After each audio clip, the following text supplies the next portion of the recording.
சீலநாயக்கம்பட்டி வந்தாச்சு. இப்போ பஸ்ஸை விட்டு இறங்கிட்டு அடுத்தது பாதகாப்பட்டிக்கு பஸ்ஸுக்காக வெயிட் பண்ணுவேன். பாருங்கள், இப்போ தான் பஸ்ஸை விட்டு இறங்க போகிறேன்.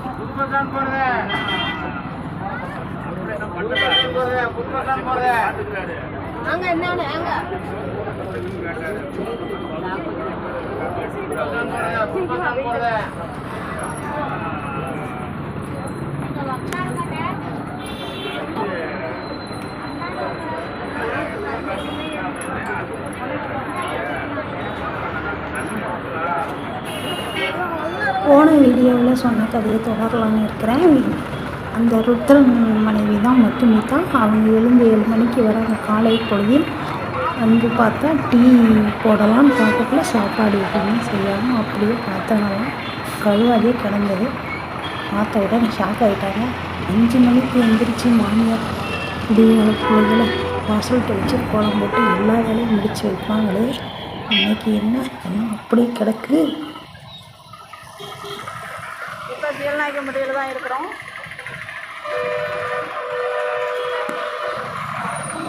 பாதகாப்பட்டி கேட்டு போகிறதுக்கு டவுன் பஸ் ஏற வேண்டும். டவுன் பஸ்ஸோ வருகிறது, ரெடியாக வருது. அங்கே எங்கேயுமே போக வேண்டியதில்லை. கொஞ்ச நேரம் வெயிட் பண்ணலாம்னு நினச்சா உடனே பஸ் வந்துவிட்டு.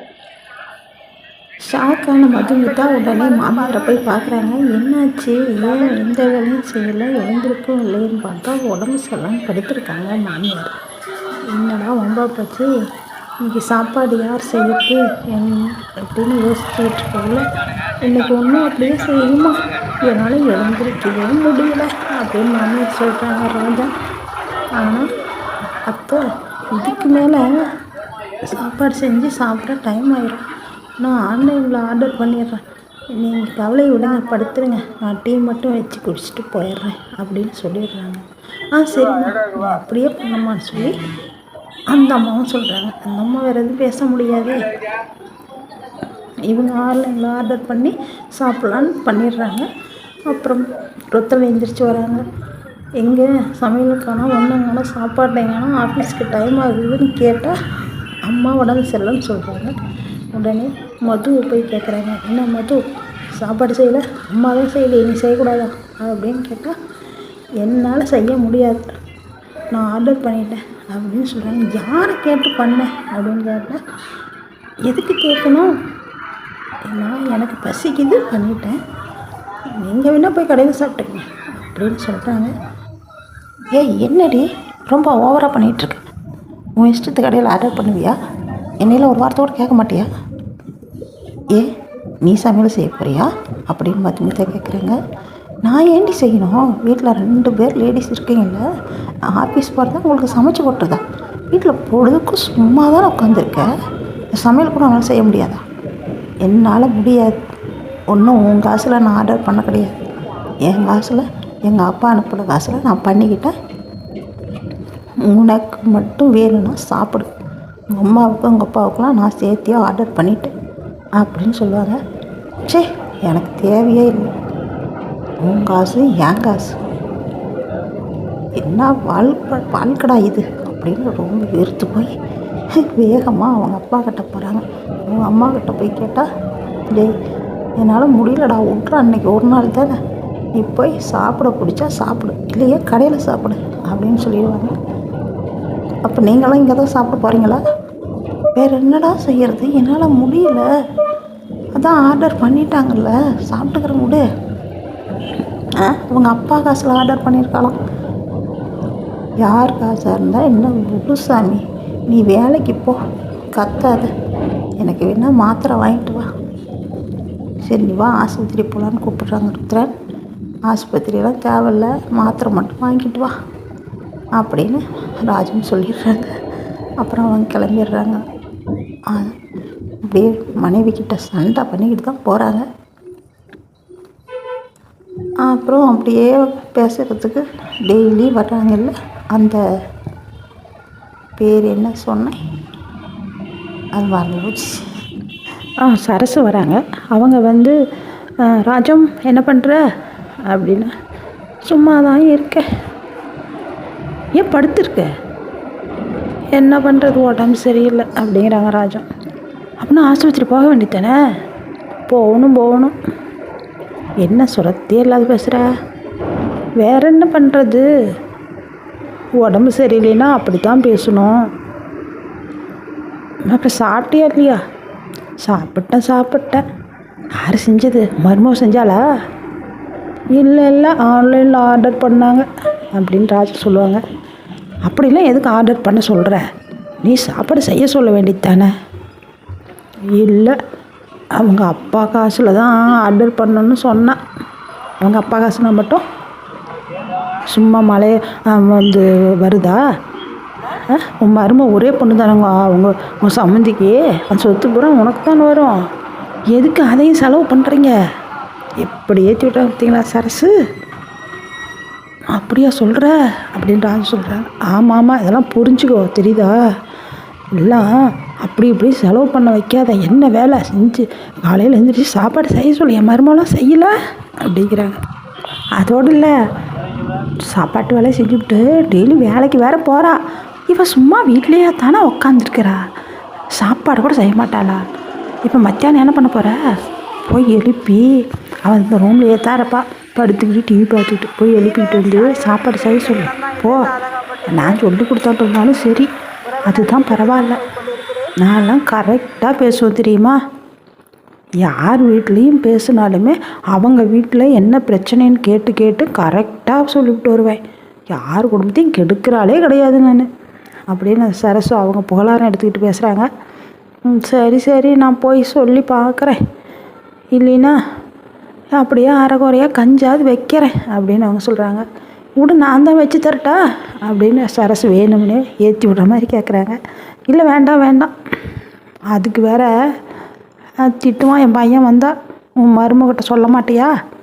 அவங்கள வந்து செய்ய சொன்னான்னு அவன் திட்டுவான்.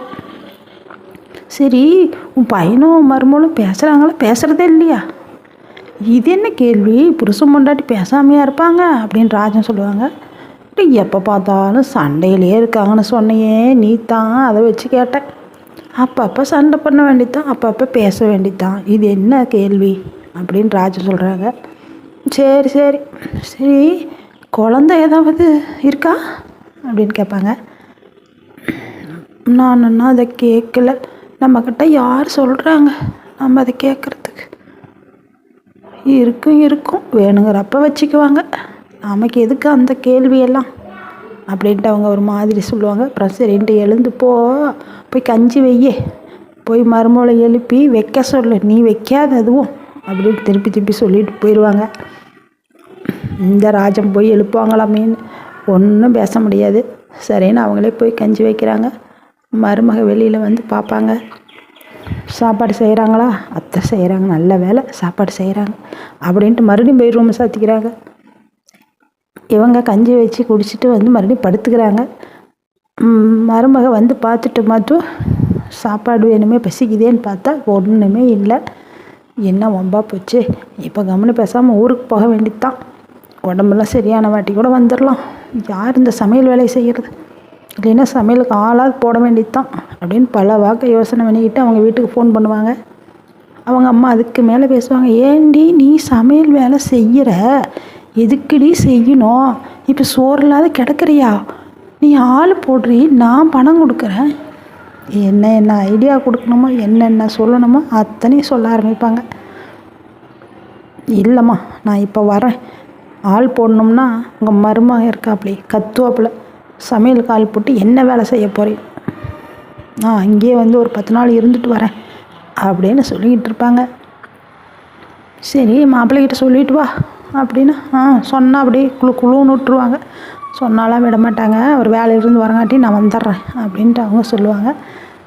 உடனே அம்மா தப்புடி, என்னதான் இருந்தாலும் ஒரு வார்த்தை சொல்லிட்டு வரணும்ல, ஏன் அவங்க அப்பா அம்மாக்கிட்ட சொன்னால் பத்தாதா அப்படின்னு பதில் சொல்லுவாங்க.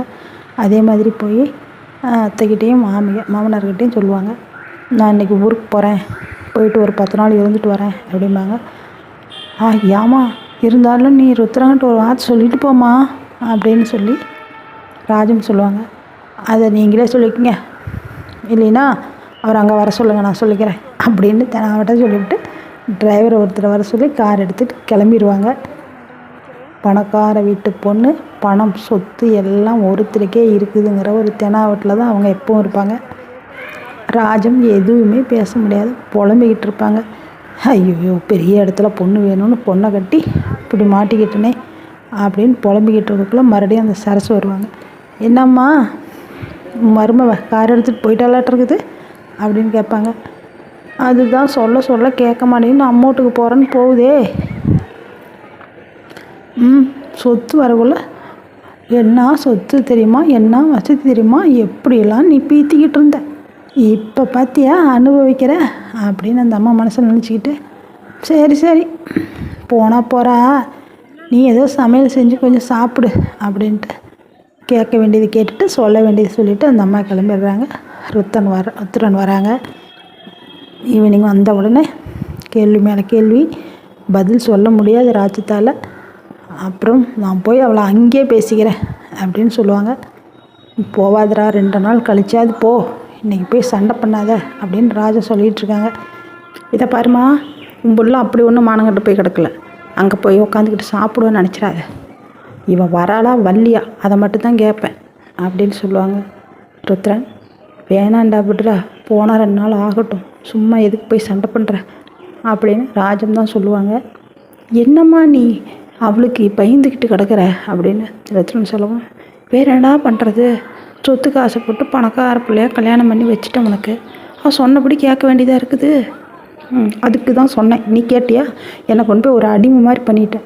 அவள் வீட்டுக்கு கூப்பிட்டா, நான் போகலைன்னோட தான் இப்படி அடம் பண்ணிகிட்ருக்குறான்.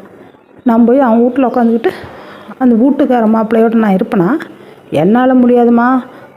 அது எவனாக இருந்தாலும் சரி, பெரிய மாமனா சொத்து வச்சுருந்தா நம்ம அவன் வீட்டில் படுத்திருப்பேன், அவன் ஆளுக்காரன் அவனுக்கு அப்படின்னு பயங்கரமாக கோபமாக ருத்ரன் கத்துவாங்க. அப்புறம் உடனே அதுதான் பாடுறா, சரசெல்லாம் இல்லாத விட்டு பிள்ளை கட்டிட்டு வந்து எல்லா வேலையும் செய்தாமா, நான் தாண்டா இப்படி பண்ணிட்டேன், சொத்துக்கு ஆசைப்பட்டு தப்பாக போச்சு அப்படின்னு சொல்லுவாங்க. நீ படு, இன்னும் படு, இதுக்கு மேலேயும் படுவேன் அப்படின்ட்டு ருத்ரன் கிளம்பிடுறாங்க.